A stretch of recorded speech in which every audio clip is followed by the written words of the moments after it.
And thank you for joining us for our second half hour, The Factor Uncensored. It's Social Media Monday. A slap on the ass led to chaos at a rapper's concert, and people are talking about it. This video is from a live show of rapper Stunna Girl. It appeared to be a pretty normal show until a man reached out towards the stage and appeared to touch her butt. Shortly after, Stunna Girl can be seen talking to a man identified as her husband, Rich Mullah 500. Is that his name, Sonora? Mullah 500? Okay. And he can be seen jumping into the crowd to confront the fan with what looks like security. And even Stunna Girl jumps in and gets a few kicks in. Hello, Sebastian, come on! I'm back again.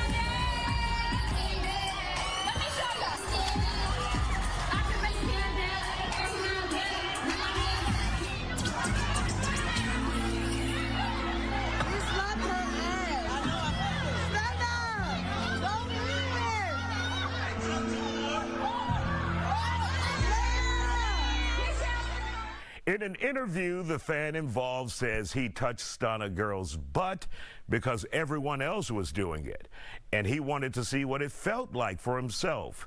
He also says he wants round two between him, the security guard, and Stunna Girl's husband, and that he plans to sue. Joining us to talk about it, our social media expert, Karen Diamond, and security guard, Big Sean. First of all, Big Sean, let's take a look at the way the security officer handled it with a choke around the neck.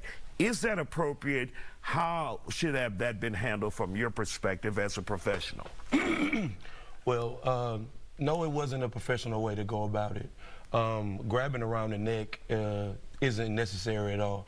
There's proper procedures that we put in place for removal, and but I can tell that the security that was in the actual action was probably her personal security and not the security for the establishment. Because he made it personal. Exactly. He was angry with the guy, not professional as you would or others would be, like in remove, because you know about the liability associated with that. Absolutely. So with that being said, how it's supposed to be done when the security arrives at the arena, especially when they're coming in with their client, they need to connect with the local security that's in that venue and establish communication, effective communication. Because if you can establish effective communication when the altercation happened in the beginning, they would have been able to signal the security to at the actual establishment and say, listen, this guy needs to get out of here. And there wouldn't have been a brawl at all. But because of personal security tried to make sure that she was protected, that's what made it get out of hand. And Karen, let's talk about that being the fan, his overstepping there. He went too far by touching her behind. Clearly, everyone would agree he went too far. He shouldn't have done that. Yep. I mean, everyone agrees for the most part. However, in this case, what I'm seeing on social media is everyone becoming a public subject matter expert, and the streets are saying that it was her fault because of what she was wearing and, you know, her calling attention to herself in that way. But also, it's a divide. They're on a divided front because a lot of people are also saying you should have never put your hands on her. But here, it's like two wrongs don't make a right. She also gets off the stage and jumps in on the fight, you know, like Sean was saying, it's personal. It was more than just a security escorting, you know, this male out. Now it's everyone's involved. Now he's threatening to sue, but social media is on a divided front saying, well, you know, why was she even wearing that in the first place? But that doesn't justify violence or sexual assault. And from your perspective, yeah, obviously you're not an attorney, and both of you, you're not an attorney, but does he have a case here in looking at the video after him touching her, but then them physically assaulting him or fighting with him?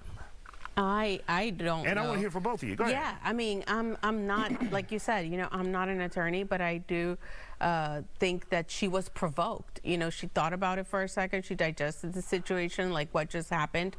Oh, this guy just grabbed my ass, and she had a delayed reaction. So she got off stage and jumped in. So again, two wrongs don't make a right, but we've seen a lot of these trends on social media of celebrities throwing objects and fighting back with crowds lately. You know, I don't know. It's a Is thing. that a sign that celebrities have had enough? I think so. I mean, they're going off. They're going off on their fans. They're jumping off stage. They're fighting back. And it may be associated with social media because you can't really go after your fans on social media other than make a comment. But if you're there at a concert in person, you may get it. It's just not professional all the way around. But what happens is when situations like this come up on a stage in a public event, cameras start rolling. Everyone's cell phone is out. So, you know, that's what causes these things to go viral. All right, and let's hear from you, Big Sean, about could there possibly, do you think, from your perspective, not being a lawyer, but do you think there's a case that this individual who provoked everyone, but he could still have a decent lawsuit after you saw him get his ass whooped? I do, actually, because he was in the position of being a fan. But he took it too far, and the fact of the matter is, we see this all the time, you know, especially in my line of work. We see it all the time where people get touchy-feely. But I know she reached out to her husband, who was her husband, but her husband responded like a husband instead of her security. So I think that the communication across the board was mixed up. So if he actually would have talked to the security and said, hey, listen, we have an issue, the security would take it Let's from just there. remove him out of here. Let's remove the guy. But the thing about it is, if you look at it, that's her personal security, right? So if it's her personal security, could they really remove the guy? Because if they remove the guy, then they leave her unattended. No one knows if the guy was by himself. No one knows all those extra factors. So the security in the venue, if they were notified, then they would have been able to come and remove the issue, and the show can go on. But when you have a brawl in the front of the room, now everybody's stopped. Like she said, cameras are out, and it makes it. Thank you guys for joining us. Thank you. We appreciate your expertise on this.